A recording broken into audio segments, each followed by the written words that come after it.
There are some cases where you can point to a moment, a single event, and say, there, that's where everything changed. This isn't one of those cases. This is the kind of story that builds slowly over years where nothing seems connected at first until eventually it becomes impossible not to see the pattern. And what makes this one even harder to sit with is that for decades, people did start to see the pattern, and still it didn't stop. There's a stretch of land in Texas between Houston and Galveston that people now know as the killing fields. Hey, coworkers. Welcome to Coworkers in Crime, the podcast where office chatter meets crime discussion. I'm Rachel. And I'm Crystal. Yes, we really do work together. And yes, we're totally obsessed with true crime. From water cooler whispers to cold case deep dives, we're here to bring you stories that keep us chatting way past our coffee breaks. So grab your coffee, lock your desk drawer, and let's get into this week's case. Before we really get into this, we want to walk you through the timeline, just a high level so you can understand how this unfolds over time, because once we start digging into the details, it's easy to lose track of just how long this went on. So if we step back and look at it clearly, in 1983, a young woman named Heidi Fye disappears. Months later, her remains are found near an area called Calder Road. Then, in 1984, Laura Miller, just 16 years old, disappears. And the last moment of her life is standing at a payphone. 1986, her remains are found, and they're found alongside another woman, Audrey Cook. So now, instead of isolated tragedies, you're starting to see something that feels connected.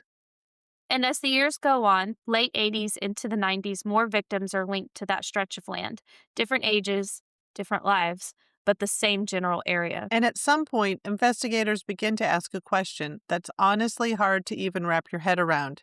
Is this one person or more than one? Over time, one name keeps coming up, Clyde Hedrick. But despite that, there's never a full criminal conviction tied to these murders. And then nothing really moves forward. Years pass, then decades. Until 2026, an arrest is made. An indictment is issued, and for the first time, investigators publicly say who they believe is responsible. But that person dies before ever facing trial. So now you know where the story ends. We're going to go back and really sit in how we got there. What stands out about this case right from the beginning is that it doesn't really start with a suspect. It doesn't even fully start with a victim. It starts with a place. There's something about that feels different because places don't just become known for something like this overnight. It takes time. It takes repetition. This is kind of like the Highway of Tears that we just did. I know. I was thinking that when it was like, is it the same person or is it multiple people? I was just thinking that. This area sits along Interstate 45 between Houston and Galveston. And if you didn't know what happened there, you would never think twice about it. It's quiet, it's open, it's forgettable. Honestly, you probably drove it whenever you came in from the airport. Really? Yeah. On your way to Galveston. Oh, where you came in from the airport, you probably drove right over it. It really is just forgettable. It's like, okay, well, nothing to see here. Wow. Yeah. But over time, people started being found there. Not in a way that immediately connected them, not in a way that would have triggered panic right away, but enough that eventually it became something people recognized. So once a place becomes known for something like this, you have to wonder who else knows about it. Right. We just did that episode on the Highway of Tears, and it's the same thing. Like this happens along the same stretch of highway, just like in Canada. I mean, I think I've heard of this case, but not to this level. I've never dug into it. It's just one of those, I saw it on a TV show or like Netflix or Dateline or whatever, but I never thought about it in the same context as we just talked about with the Highway of Tears. This is almost like the U.S.'s Highway of Tears. Yeah, absolutely. And I grew up here in this area between Houston and Galveston. I went to high school in Houston for a while, and I don't remember hearing about this, which is really, maybe it's because it had been, once I was in high school, it slowed down substantially. So maybe that's why they weren't really warning us about that. But I went up and down that road from Houston to Galveston many times. I can't tell you how many times my friends and I just went to the beach for the weekend, or senior skip day, we went to the beach, and no one ever said anything about that. So I'm guessing it's just because it was slowed down. But you're right, this gives a very, very similar feel. So to really understand this case, you have to zoom in because the killing fields as a whole is overwhelming. But within that, there's an area that keeps coming up, and that's Calder Road. This is where things start to feel less random and more like a pattern you just can't ignore. 1983, Heidi Fye disappears. And when her remains are found months later, there aren't a lot of answers. It's tragic, but at that point, it just feels isolated. Then the next year, 1984, Laura Miller disappears. And this is where the story starts to feel different because she's 16, and that's the last confirmed moment of her life. It's just something so ordinary. She's standing at a payphone trying to call home. There's something about that detail that sticks because it's so normal. It's not dramatic, it's not unusual, and especially in that time, it's just a kid trying to get in touch with somebody. And then she's gone. And it takes over a year before her remains are found. And when they are, she's not alone. It just gives me chills that she's not found alone. Because that same day, investigators find another body nearby, Audrey Cook, 30 years old, a mechanic, a completely different life, but the same ending. Over time, another victim, Donna Prudhomme, is found in that same area. At that point, it's really hard to believe that it's a coincidence. So then the question becomes, what are we really looking at? Is this one person or is this something about the place itself that multiple people understand? When you look at this case, it's easy to think, how did this go on for so long? But when you break it down, there are a few very real reasons. It is one of the biggest jurisdictions, different locations, different departments, but not always seamless communication between them. I I'm so agitated at how much this sounds like the Highway of Tears.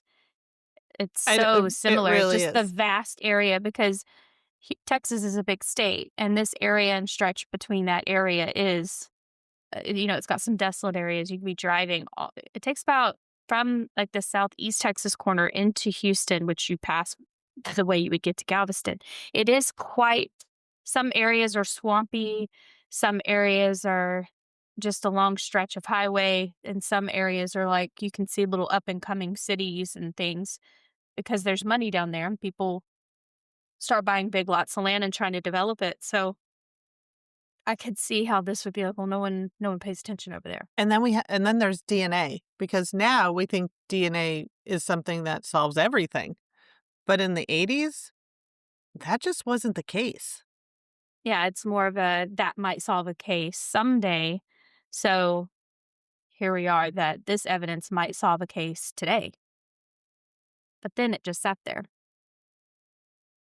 And then there's something else, something harder to say, but important. Not every victim gets the same level of attention. And then cases don't get that attention early, so they're much harder to solve later. So when you look back now, you have to ask, was this unsolvable or was it overlooked? And I feel like we talk about this over and over again on these cold cases where they're, you know, if they got the coverage that they deserved, that's the wrong word, but if they had gotten more coverage than they did, would their cases still be cold? Well, and if they had thought they were connected earlier, imagine how, you think these are connected, it's definitely going to blow up. Like, oh my gosh, this happened, then this happened, and now this, like, this is happening in quick succession. That's scarier. I mean, Yeah. I think, I think it's more of a overlooked than unsolvable. I don't think it was unsolvable. I think it was the jurisdictional gaps. Like they're not telling each other, so they're not seeing the commonalities. They're not knowing that Calder Road is the linkable piece. So to me, it's more of it's not even overlooked. It's not like they weren't paying attention. It's that they didn't communicate the way they could have. But how could they? It was the 80s and early 90s. They didn't have as much communication between the two. It's like before the Amber Alert came out. There's just not as a good way to share information. Yeah, But we didn't have even that much on the internet. It wasn't like 24/7 crime stories was available yet, yeah, or to get social people. media to say justice for. Yeah. There was no way to say, "Wait a minute, she was Calder, this was Calder." There was no way to do that, and I don't know that we even take full advantage of that today. I think some people are still learning how to leverage social media to get things done. It's amazing once social media gets involved how quickly things get done. I'm not a huge social media fan, and maybe one day we should start looking at. It might take some time to gather that type of information, but the history, which is a short one, of social media and how. I mean, I think about the things I don't like about social media, and I butt them up next to the reasons I do really like it, and most of the time, the good outweighs the bad. There's some really great things people do on social media, some great ways things are Mhm. solved, cold cases being solved, so I would like to look into that, see how many cases have been solved with social media. There are a lot of groups that solved them. Do you remember that show, Don't Mess with Cats? It doesn't say mess with, it says something else. Have you ever seen that? Yes. I have That not was very watched it, good. but I Watch have it. seen it. Watch it. It's really good. I almost didn't watch it because I thought it was silly because of the title, so I thought, "This isn't serious." It is serious, and it's very, very good, and it's interesting how these internet sleuths solve things, and I feel like these people just got really, dedicated to figuring out who this was, and it's pretty unbelievable. It's just, again, I didn't take it seriously because of the title. I thought it was a joke, but it's pretty intense. So I endorse that you watch it. I But will go watch it. even with all of these challenges, there's one name that kept coming up. Clyde Hedrick. He lived near the area, he had a violent past, and over time, families became convinced that he was responsible. And at one point, he was found civilly liable for a victim's death. Not one of the Calder Road victims, but part of the broader pattern. And this is one of those legal terms that can be confusing because liable sounds like guilt, but it is not the same thing. A civil case is about responsibility, usually financial. A criminal case is about guilt, and that's what leads the person to prison. So in this case, a civil court found him liable under the lower civil standard, meaning they determined he was legally responsible but not criminally guilty. And that's a very different kind of outcome. So the years that follow, there isn't some big breakthrough. There isn't a sudden resolution. There's just time, years passing, and then decades. And here's the best part, or the most interesting part, is there was a break in the case. And that break came in 2026, March of 2026, to be exact. Yeah, my father-in-law sent me this when that's so I first started hearing about this in March when my father-in-law kept sending it over like, "Hey, have you followed this? Have you seen this?" And I hadn't, but it was a man named James Dolphs Elmore Jr. And I'm not even gonna look into how to pronounce his name right. I don't care. He's arrested, and he's arrested in connection with the murders of Laura Miller and Audrey Cook. And shortly after that, a grand jury issues an indictment. An indictment is basically the legal system saying, we've reviewed the evidence and there's enough here to formally charge someone. It doesn't mean guilt, but it means the case is strong enough to move forward. And so, for the first time in decades, this case isn't just sitting stagnant anymore. According to the indictment, Elmore isn't accused of being the one who carried out the murders, but of being involved. This is what's called being a party to a crime, which means you can still be held responsible if you helped in any way. So, prosecutors say he supplied drugs, he was present, and he helped after the fact. Ugh. This feels like Wahoo, you know, because the other guy was gone. That's who they're saying actually committed the crime in Wahoo. But the other guy gets not aiding and abetting, but he was a party to and ended up getting such a small time. So let's really hope that this doesn't end up like Wahoo. But so who they believe did it, it like during all of this, investigators repeatedly had identified Clyde Hedrick as the prime suspect in these murders. But before charges could be filed, he dies. So, what would justice look like when the man at the center of the investigation never has to answer for it. I feel like we're gonna hear more of these over and over Mhm. again with the advancements of DNA. There's evidence sitting someplace and it hasn't been tested, then they test it and the person's passed away. Yeah, because it's taking Like, decades. but now the person's not held responsible in a court of law. It's half a So century. I mean, when you've got right. 50 years between some of these cases to solve them, 40, 50 years, yeah, people are gonna have passed. Because if this Yeah. man was in his 40s then, he's probably Right. not gonna be around. That's what you can kinda count on. 30s and 40s, it's not a surprise. So is knowing what happened enough, or is something still missing? Well, even now, the case isn't fully closed. So, I mean, I think there's still a lot of questions in what happened. And I wonder if they'll get that out of what's his name? James. I wonder if And they'll there's get that out of him. yeah, this will be interesting to continue following. And there are still victims connected to the killing fields, and many of those stories are still unanswered. So this just leaves another question that's hard to ignore, and that's how many people knew something and never said anything. Yeah, that That goes for a lot of cases, though. and I wonder what prosecutors know. I will definitely be watching this trial if it's I mean, I may even go to the trial because it's not far. I've always wanted to sit in on a trial, and the public can go in. This one will probably have so many people in it though, because You it's such just a got high called for case. jury duty. What if this is your Oh, I case? know. Oh gosh, could you imagine? That would be crazy. Yeah. I definitely won't be able to attend some events for a while if that were the case. I don't think his trial is coming up very quickly. No, I I mean, don't you think it have a is. right to a speedy trial, but most people waive it because they want time to figure out what do you have against me so I can fight it. So a lot of times people waive their right to a speedy trial, and I could definitely see this guy's lawyer suggesting he do that because they're going to try to get, everything pinned on Clyde and say that James had nothing to do with it. And there are some media things that Rachel had mentioned that you can go watch. So like Netflix has uh, there's there was a documentary done in 2011. And Dateline NBC and 48 Hours have done coverage on it. So this has been covered quite a bit if you want to go watch some things on it, which I would because eventually we are going to start talking as it develops. This will become some of our water cooler whispers conversations. But, yeah, this was a good case, and I know I've heard of it, and I didn't know that there was any movement on it.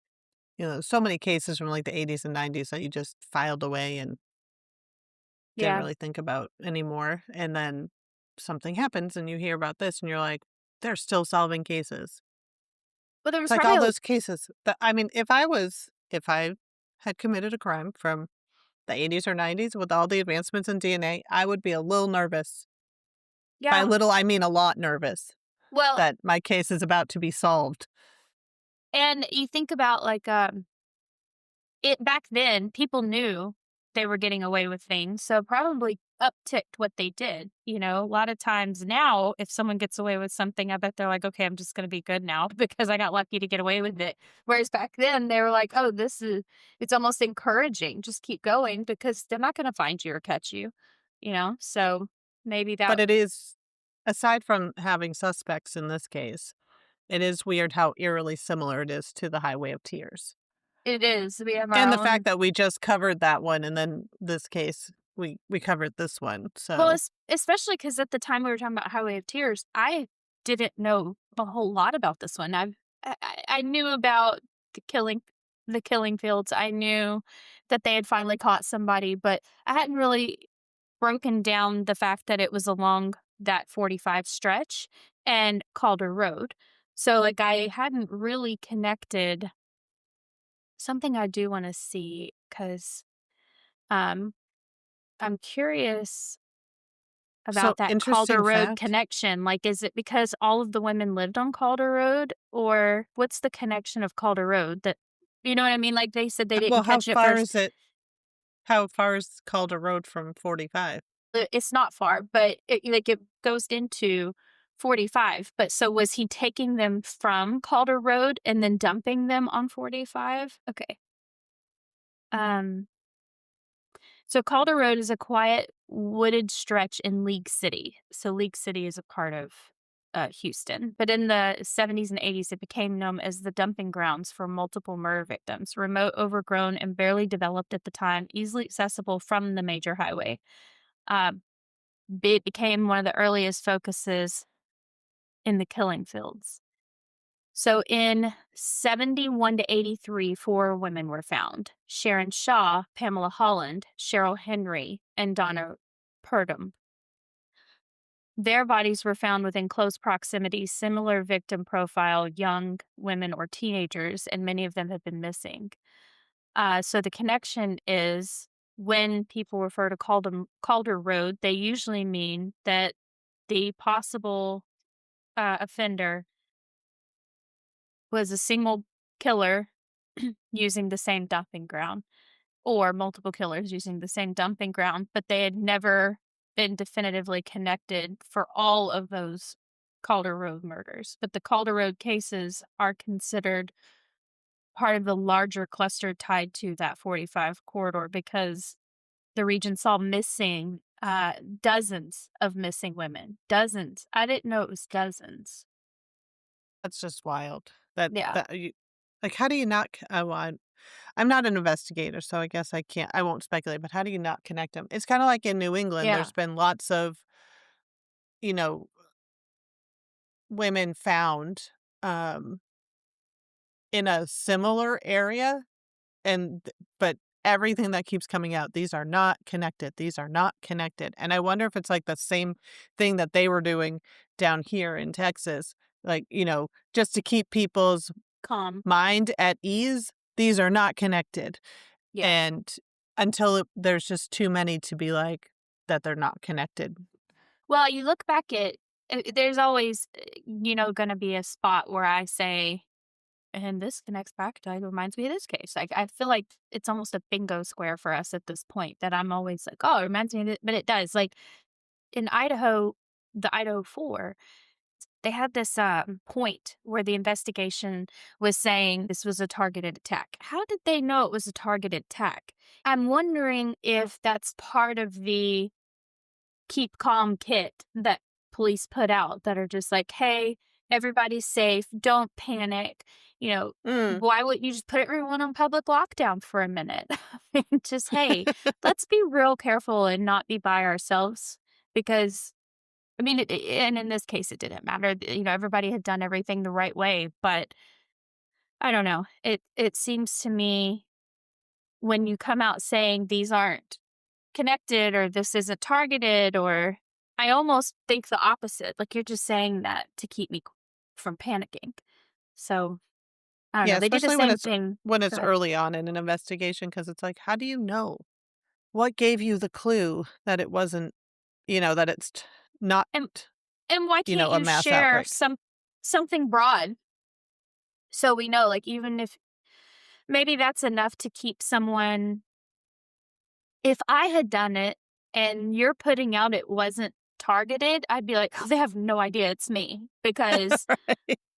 I didn't know that girl." I mean, I don't think you're really helping the I don't know. Maybe that is to throw people off the scent. I think it's I wonder if you could leave it out altogether. It's almost like Well, when you we don't have. wanna cause mass panic either, so and then if there's a description, then anybody who remotely looks like that person, Yeah.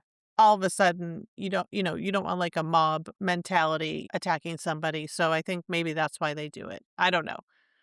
We'd have Yeah, to that well, ask oh we'd have gosh, to ask remember. somebody. Yeah, we talked about that when they use, like, DNA to see what type of person would have done this or what ethnicity, and, oh gosh, I don't like that, yeah. But, well, when we have hurricanes, people get bottlenecked in that area when they demand an evacuation. Traffic gets, well, not this exact area, but 45, all that area going up 10 and all that area, it gets really bottlenecked. They've started saying if the hurricane is too big, we suggest you evacuate, but if you don't want to, because they know there's nothing they can do, because they've put them out before as mandatory, and people get gridlocked in the streets and they're stuck in their car when the hurricane hits. If you can even imagine the terrifying, that's got to be horrifying. So when Harvey hit, they didn't demand that you leave because it was too tough. It was like we can't get everybody out in time. It's too big. So they may have better chances at home getting on their roof. Mm. Isn't that awful? But like that makes me wonder if they've just adapted when something like this happens in quick succession and dozens of bodies, if they're not like, hey, go to the script of it's targeted or whatever, because we're going to cause mass panic and that's not going to make anything any better. So my thoughts, whatever, for whatever they No, mean, good but thought. it feels the same to me. Yeah, It feels very similar, same vibe, same vibe. But it is. yeah, we will definitely be watching more on this case. Do you think he'll take a plea? Do you think he'll go to trial? I don't know. I mean, if they're getting him as a party too, and not he was there, they're saying he was there, he was part of it, or a part of the aftermath. I think he could probably take a plea deal. I mean, Yeah. again, I'm not a lawyer, I'm not in law enforcement, but I feel like those are the cases that a plea deal seems to come about more often because I feel like, it's like it's 50-50 with the jury. Like, they could be like, "You don't have enough here." And Remember when we heard of the difference between the Alford plea and, what was the other one that was very no similar? contest. No contest. I wonder if they look at it and they're like, he says, "Okay, you have a lot of evidence against me. The I'm gonna Alfred take plea, the yeah. Alford plea that you've got all the evidence you need. I'm not gonna argue it, but I'm I'm gonna not still say going." I'm innocent. Yeah. Mhm. It'll be Yeah, yeah, this'll be an interesting one to watch and an interesting one to see how it plays out yeah. in the court systems and what happens. Lean more towards he's probably gonna take a plea because I don't think he's gonna wanna have to confront all of this himself. That would be my guess, because imagine what I would be terrified no matter how scary of a person I am, which I'm not, but this person might be. But if you're going into trial and you have to listen to all these victim impact statements of something that he doesn't sound like he did alone. So I wouldn't think he would want to stand trial and face that on his own. Where's that unhappy medium where no one's happy? And usually Right. that's where it lands, is in a plea. It usually ends where is it that no one's happy? Victims aren't happy. The victims' families aren't happy. Um, and neither is the accused. Maybe that's where we end up on this one. I don't know. Yeah. I'm It'll be interesting. curious. Yep, I'm ready to watch. Well, good hanging out today, Rachel. It was good hanging out. Until next time, coworkers. Coworkers.